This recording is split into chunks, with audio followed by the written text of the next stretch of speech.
30 Juli 2020, Kapolres Lombok Utara mengadakan kegiatan KP Morning dan silaturahmi dengan LSM dan wartawan. Dalam kegiatan tersebut hadir beberapa LSM Lombok Utara seperti Amati Lira, Gerakan Pemuda Islam Indonesia, Kasta KLU, LUCW, dan berbagai awak media. Dalam kesempatan tersebut, Bapak Kapolres Lombok Utara AKBP Peri Jaya Satriansyah SH mengajak LSM agar bermitra dan bersama-sama melakukan sosialisasi dan upaya mencegah penyebaran COVID-19 serta menginformasikan tentang kampung sehat, pesantren sehat, pasar sehat, dan upaya-upaya untuk mengajak masyarakat agar terus melakukan kebiasaan memakai masker, cuci tangan, dan menjaga jarak. Beberapa usulan dan masukan dari LSM pun diungkapkan dalam acara tersebut, mulai dari informasi COVID-19 dan usulan pengikutsertaan LSM dalam upaya pencegahan COVID-19 serta pertanyaan lain sekitar permasalahan COVID-19 di Lombok Utara. Asmut Utara CTV mengabarkan dari Lombok Utara. Sangat krusial yang perlu dilakukan, dapat tahu informasi secara langsung dari masyarakat ke masyarakat yang lain. Lalu yang kedua, terkait dengan persoalan COVID ini, masyarakat banyak mengeluh. Ada beberapa warga kita yang katanya nak sakit memang di angka usia 50 tahun ke atas. Tentunya masyarakat ini mungkin penyakit bawaan, tidak langsung kena COVID. Ada informasi, oh ini kena penyakit COVID katanya. Setelah dicek, nggak ada. Nah, terkait dengan anggaran yang begitu besar jumlahnya, jangan-jangan nanti manipulasi data sehingga dana yang besar itu semata-mata digunakan untuk ke COVID, berbuat yang kurang bagus lah itu. Nah, sehingga nanti ke depan kami sebagai warga masyarakat selaku LSM, selaku pemantau, punya hak untuk itu. Cuman keterbatasan kami di situ sangat minim sekali, sehingga butuh mitra bersama dengan pribadi terkait dengan COVID ya, terkait dengan PPDB. Petugas PPDB ini beberapa minggu yang lalu kalau tidak salah di rapid test di masing-masing puskesmas. Namun dari pihak KPU kalau tidak salah, tapi ini benar, informasi hasil dari rapid test tersebut disembunyikan, tidak pernah dipublikasikan melalui media ataupun apa namanya. Nah, di dalam hal ini saya berkaca, kita tidak tahu kawan-kawan PPDB ini ada yang reaktif maupun positif, lalu mereka turun untuk mendata warga yang calon pemilih. Salah satu kegiatan kami dari LSM itu seringkali menemukan beberapa banyak di Lombok Utara.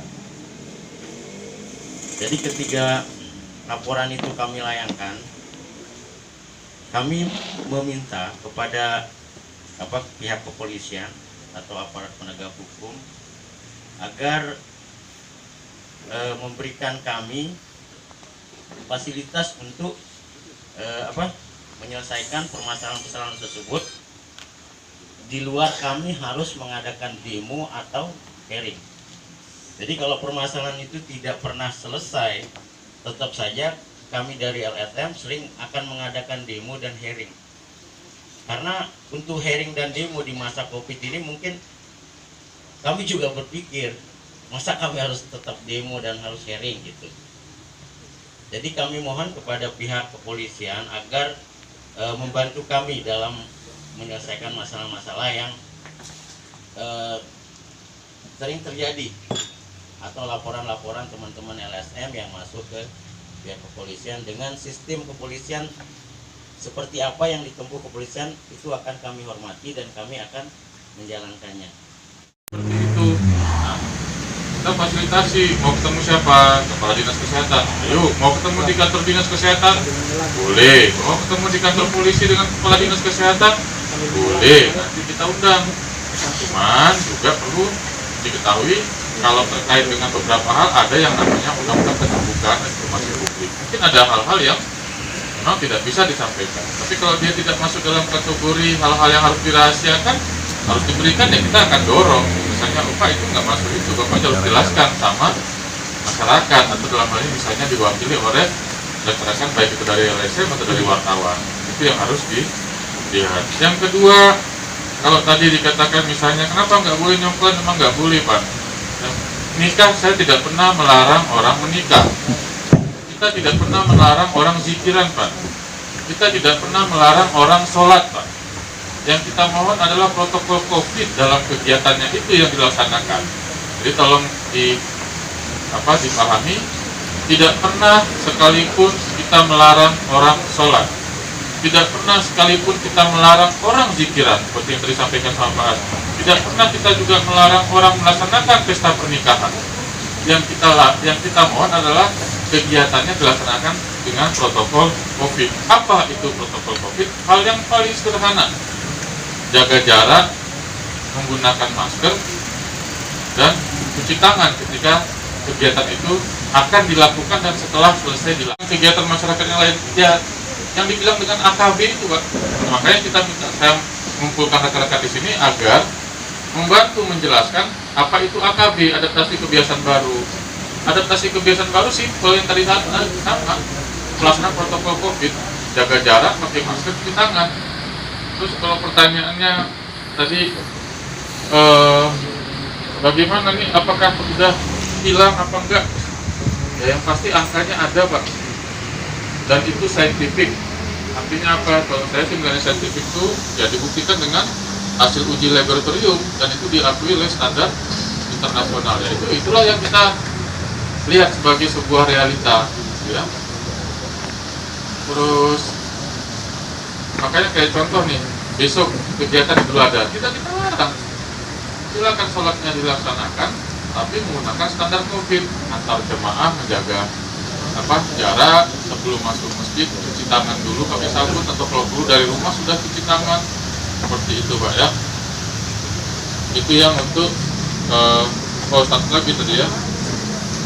Ini detik ini mungkin bisa kita gunakan sebagai dasar pemanggilan kepada pihak pemerintah daerah atau gugus COVID tersebut untuk kita mempertanyakan apapun pertanyaan itu dari kawan-kawan lembaga. Dan ini mungkin sudah jadi kesepakatan dari kawan-kawan kita semua. Bagaimana kawan-kawan? Apakah siap kita untuk bertemu dengan pemerintah daerah terkait dengan gugus COVID ini? Oh, siap. Biar kita bertanya apapun keluhan-keluhan masyarakat. Dan di sini amati siap bersurat. Kalau memang harus bersurat untuk meminta mereka bertemu dengan kita di Kapolres, atau Pak Kapolres juga bisa menggunakan saat ini sebagai pemanggilan ke mereka. Jangan saat ini. Begitu. Oh ya, coba ini nambahkan. Saya mohon izin Pak Kapolres yang saya hormati dan saya banggakan, teman-teman saya. Ini Mas Romi belum bicara, tapi saya izin loh Mas Romi ya. Maksudnya Mas Maya tadi sempat dibisiin Pak Kapolres. Ini kan teman-teman ini kan lebih banyak berbicara tadi soal pemerintah daerah. Kebetulan perwakilan pemerintah daerah di sini hari ini mungkin tidak diundang atau memang tidak datang. Momentum hari ini kan banyak lembaga dan masih banyak beberapa lembaga yang lain ya fokus untuk sebenarnya ingin bermitra dengan pemerintah.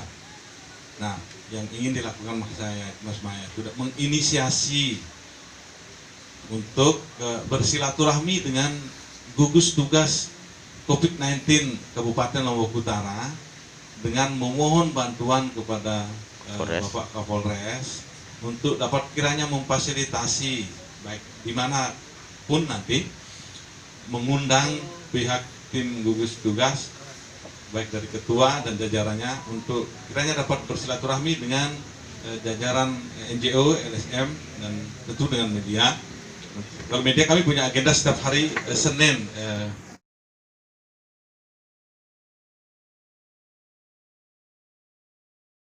Bapak Kapolres Lombok Utara beserta jajaran dan seluruh kawan-kawan dari lembaga yang hadir di siang hari ini. Jadi melihat dari data tadi yang disampaikan di awal oleh Pak Kapolres bahwa tren peningkatan ini begitu tinggi.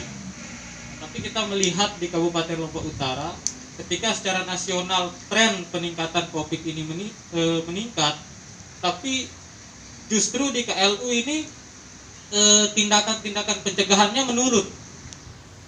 Bahkan akhir-akhir ini dari Satgas sendiri pun belum terlihat lagi apa tindakan-tindakannya dari sistem penjagaan, kemudian tindakan-tindakan lain seperti penyemprotan dan segala macam. Sehingga tidak heran ketika ada masyarakat bertanya dengan anggaran yang tinggi, kemudian tidak ada tindakan-tindakan pencegahan lagi yang terlihat dari Satgas, maka pertanyaan-pertanyaan kemana anggaran itu sudah tidak boleh tidak usah heran lagi gitu, pasti akan muncul.